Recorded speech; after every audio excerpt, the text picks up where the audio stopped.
Assalamualaikum, dari St. Pancras International Station di kota London. Gua mau bikin preview mengenai pertandingan semifinal leg kedua antara tuan rumah Singapura menghadapi Indonesia. Tidak perlu panjang lebar karena banyak yang bisa terlihat dari leg pertama kemarin ya, dimana Indonesia sebenarnya di babak pertama utamanya bisa menghasilkan gol lebih banyak kalau seandainya kita bisa lebih klinikal dalam menyelesaikan peluang-peluang. Dan menurut gue ini yang harus dilakukan di leg kedua besok. Kita harus bisa mengambil inisiatif duluan, possession kita kendalikan seperti di pertandingan pertama.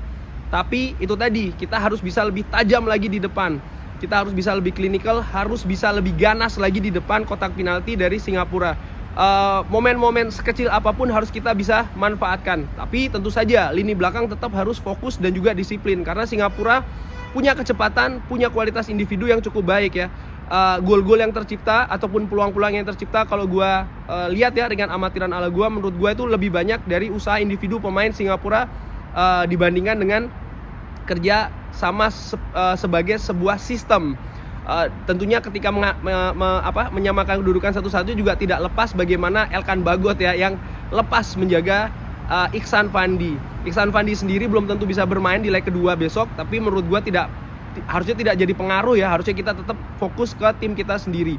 Egy Maulana Fikri sudah bisa ditampilkan.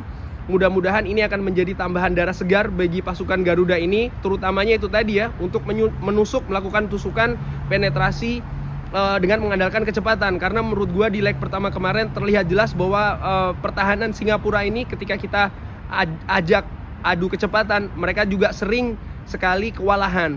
Mereka baru bisa tampil lebih terorganisir ketika di babak kedua, utamanya setelah mereka menyamakan kedudukan 1-1. Nah, menurut gua penampilan kita di babak pertama ketika di pertandingan pertama kemarin itu harus diulangi lagi, bahkan harus dipatenkan mungkin sepanjang pertandingan. Ditambah yang harus diperbaiki adalah lagi-lagi gua ulangi, ketajaman lini depan harus bisa lebih klinikal lagi. Gua secara ringan amatiran melihat Singapura tidak begitu spesial ya.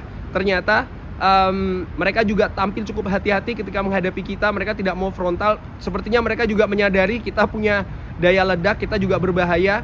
Jadi ya harus kita manfaatkan ini ya. Tapi tetap harus fokus, disiplin, jangan banyak melakukan kesalahan sendiri.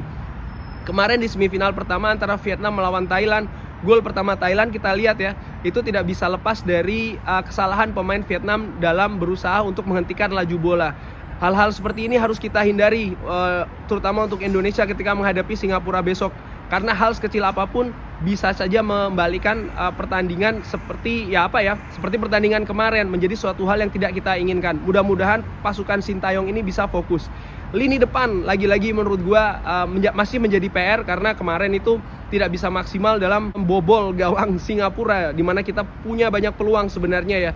Ezra Warian yang ditampilkan di babak kedua tampil jelek banget ya, tampil buruk, dan menurut gue ini mudah-mudahan menjadi catatan siapa yang akan ditampilkan di lini depan. Masih banyak pilihan ya.